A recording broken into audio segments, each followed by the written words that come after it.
নবী সাল্লাল্লাহু আলাইহি সাল্লাম, এই তাহলে ছোটখাটো অপরাধ নয় যে পরের বাড়িতে দেখছেন। কারণ অনেক সময় দুষ্ট, হ্যাঁ, ছেলেরা বা দুষ্ট মানুষরা নতুন যে বিয়ে করে নিয়ে ঘরে ঢুকেছে স্ত্রীকে, তাকায় যে কী করছে জানলা দিয়ে, হ্যাঁ, কান লাগায়, ঠিক না, অথবা দেখার চেষ্টা করে, হ্যাঁ, ওর চোখে আঘাত করে চোখ কানা করে দেয়, এটি তার শাস্তি, আর আমার কিছু দিতে হবে না। নবী সাল্লাল্লাহু ইচ্ছা পোষণ করলেন, যেমন ইচ্ছা পোষণ করেছেন যে এটা ধারালো কিছু দিয়ে তীরের মতো চোখ কানা করে দেবো, তখন লোকটি সরে গেছে সেখান থেকে। ওয়াকাল, অথচ রহমতুল্লিল্লাহ আলামিন, এই না যা এক শ্রেণীর মানুষ মতো নিষ্ঠুর তিনি, হ্যাঁ, বা বাড়াবাড়ি করেছেন না, বিশ্ব জাহানের জন্য রহমত, পশু পাখির জন্য, গাছপালার জন্য রহমত।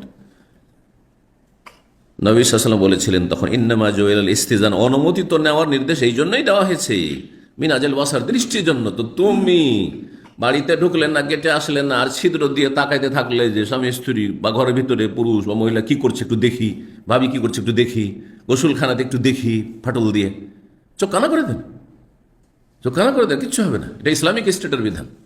জি, জি। এই হাদিস সহিহ বুখারী মুসলিমে রয়েছে। সহিহ সূত্রে প্রমাণিত রাসূলুল্লাহ সাল্লাল্লাহু আলাইহি ওয়াসাল্লাম থেকে আর একটি বিষয়, সেটা হচ্ছে শুধু অনুমতি নয়, অনুমতির সাথে সালাম দিতে হবে। আত-তাসলিম ক্বাবলা আল-ইস্তিজান, আগে সালাম পরে অনুমতি, এর উল্টোটা না। আগে অনুমতি চাইলেন পরে সালাম দিলেন, ভাই আসতে পারি, সালাম আলাইকুম, না, সুন্নতের খেলাফ করলেন আপনি। সালাম আলাইকুম, ভাই আসতে পারি, এটা জি, আগে সালাম, আসসালাম কাবুল আল কালাম, গত সপ্তাহে আলোচনা করছি। কথা শুরু করার আগে, মানুষের সাথে কথোপকথনের আগে আল্লাহর প্রশংসা করেন, সেটা ভিন্ন বিষয়, কিন্তু যখন কারোর সাথে কথা বলতে লাগবেন তো কথা বলার আগেই সালাম দিতে হবে। সম্মানিত শ্রোতা মণ্ডলী, আসসালামু আলাইকুম রহমতুল্লাহ বারাকাতুহু, তারপরে আলোচনা শুরু করেন, জি, কথোপকথন বা প্রশ্ন উত্তর। তো নবী সাল্লাল্লাহু আলাইহি ওয়াসাল্লাম থেকে প্রমাণিত তাসলিম, সালাম দেওয়া কাবুল আল ইস্তিজান, অনুমতি চাওয়ার পূর্বে, প্রমাণিত দুইভাবে। ফেলান মানে তার কর্ম থেকে নবী এরকমটা করেছেন, আগে সালাম দিয়েছেন আর তারপরে অনুমতি চেয়েছেন। ও তালিম, আনার শিক্ষাও দিয়েছেন, কেউ ভুল করলে আগে সালাম দাও আর তারপর আদখুল।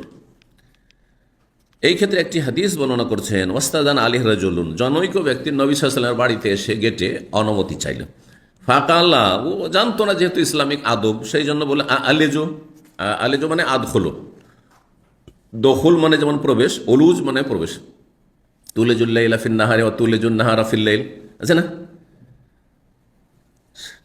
রাতকে আল্লাহ দিনে প্রবেশ করিয়ে থাকেন, দিনকে রাতে প্রবেশ করিয়ে থাকেন। জি, তো আলেজো মানে আমি কি প্রবেশ করতে পারি, ঢুকতে পারি। ফাকাল রাসূলুল্লাহ সাল্লাল্লাহু আলাইহি ওয়াসাল্লাম, তখন অন্য এক ব্যক্তিকে রাসূল বললেন, উখরুজ ইলা হাযা, যে বাইরে লোকটি বলছে যে আমি ঢুকতে পারি, কি আসতে পারি, যাও, বেরিয়ে যাও। তাহলে এক লোক বসেছিল ভিতরে, অনেক সময় একজন আছে, মেহমান আছে, তার সাথে কথা বলছেন। বাড়িওয়ালা হয়তো নিজের না গিয়ে বলছেন যে হ্যাঁ যাও, দেখো তো গেটে কি আছে, যাও এই লোকটির কাছে যাও, আর সে যে ভুল করছে, অর্থাৎ শুধু বলছে যে আমি ঢুকতে পারি, এটা ভুল।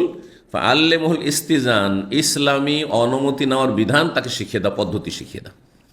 ফকুল্লাহু, এবং তাকে এইভাবে বলো, কুল, আগে বলো আসসালামু আলাইকুম, আদখুলু, আসসালামু আলাইকুম, আপনাদের প্রতি শান্তির ধারা বর্ষিত হোক, সালাম হোক, আমি কি প্রবেশ করতে পারি, এইভাবে।